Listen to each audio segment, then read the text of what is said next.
Bringing the platen down so you can change the shaft seal, you simply get a hood height and bring it down to 0. As you do this, the platen's going to lower, and if you watch the shoulder bolts, you'll see if all of the weight is taken off.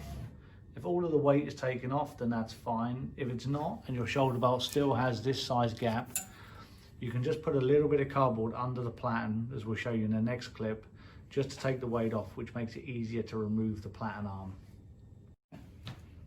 With the grill turned off now, what we're going to do is just raise the platen arm and just slide a bit of cardboard in the middle point of the grill plate towards the back if needed, lower it down, and as you lower it, you'll see we remove the weight from here. So we're a little bit far forward, so we're just going to move that cardboard further back. As we move it further back, you'll see the rear now takes the weight, which means these bolts are not held in with any force, so they should now be easy to remove. We're going to undo this bolt and undo this bolt, depending on the version. If you have the arm with a high definition or high density aluminium cast, you'll need to unscrew these from the pin. If you have the early version, you'll just need to loosen these by about 4 turns. Once the bolts are undone or loosened, these pins will just come forwards and come out. Because there's no weight on them, you can see this is already coming forwards. If you need to, use a small screwdriver to help push it forwards. As there's no weight on it, you can see how easy this pin is to pull out. If needed, you can use a small screwdriver just to reach in and pull it. If not, it will pull out and the platen will drop whilst resting on the cardboard. Now what we need to do is remove the 2 Teflon bushes, which will be in the PM kit, just from the back there. If you don't remove those, they tend to fly all over the floor. Then we need to lift the platen up off of the knuckle and expose the other 3/4 inch bolts. We're now going to show you how to remove the seal here. Now on the older units this will be white, on the newer units this will be black. However, the process to access it and remove it is still the same. The rear of the grill, and we have to remove the 2 cross member bolts here. Take this away and then access the pin behind. Once we've done that and loosened it and removed it, we can then pull the shaft out. With the last bolt removed, you can now see that the anti-rotate bar can be removed. This then exposes the pin that holds the shaft and the actuator together. Because the top has been disconnected, you can rotate this and gain full access and remove that pin. We're now going to remove the carriage block and the shaft together. So that we don't have to remove the carriage block from the shaft, we're also going to loosen the 3 bolts that hold the seal cap in place. The reason for doing this is that enables us to lift that up with the shaft and saves us having to worry about damaging the seal.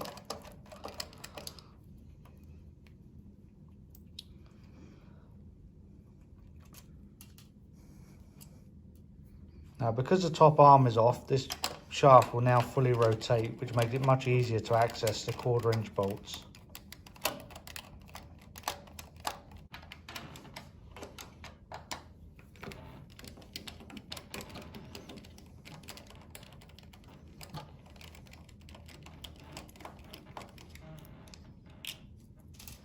We've now removed the bolts from the shaft cap.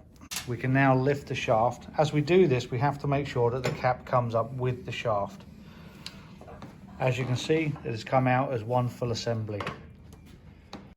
You can see we have the complete shaft, the seal cap and the carriage block all as one item. Because we've done this, it means that the shaft wiper seal is undamaged and easy to use again. Now that we've exposed the top section and removed the shaft from the tube, we now have to remove the system itself. We do this from undoing these 4 Allen key bolts and also this wedge. You first undo this bolt and prise the wedge out.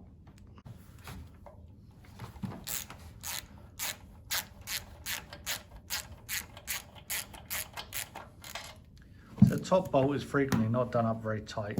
However, you may need a screwdriver to help prise out the wedge. Okay, the wedge is now removed. So now that's all that's holding the shaft tube in are the Allen key bolts. When we remove these, we have to be careful. Behind each bolt is a spacer.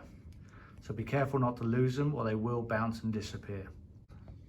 We'll now remove the Allen key bolts. You can see we have the bolt head, and in the back there we have the spacer. As you undo that and remove the bolt, you'll find that spacer will often drop straight down. Okay, sometimes they won't move until you take the last bolt out, but you should just be mindful not to lose them. So the best option is to remove the screw and then intentionally remove the spacer. That way you ensure you know where it is at all times.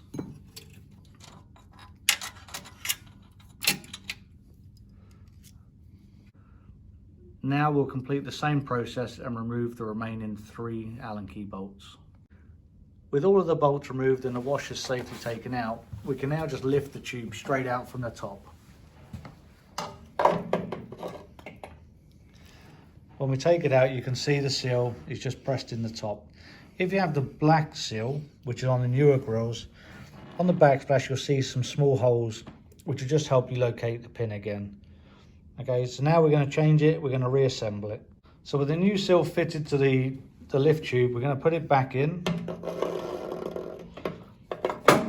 Okay, it won't sit perfectly, but what we also have is when we come down here, we have to make sure that these little notches align into the lift tube. So now that they're aligned, we're now going to reassemble it, but we're going to put everything on loose. So the wedge will go in first, and we'll just put that in hand tight, and then we'll put in the 4 Allen key bolts with the spacers. The reason we do it this way is it allows it to be loose and easy to slide in the spacers and the bolts.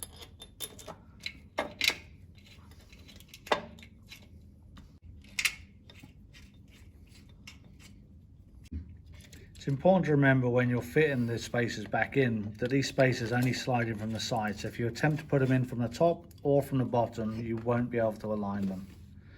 Okay, everything is now in loose. So now we're going to insert the shaft back in and rebuild the assembly.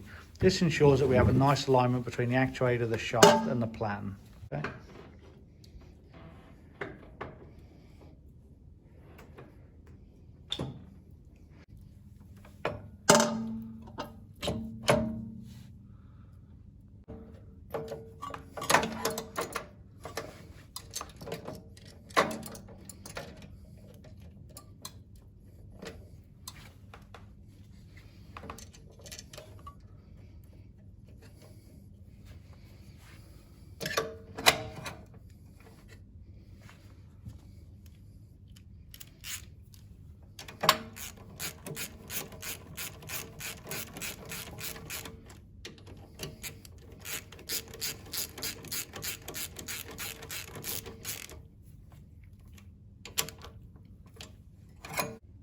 Now that the actuator shaft is reassembled to the actuator and done up securely and tight, we now need to start tightening up the wedge.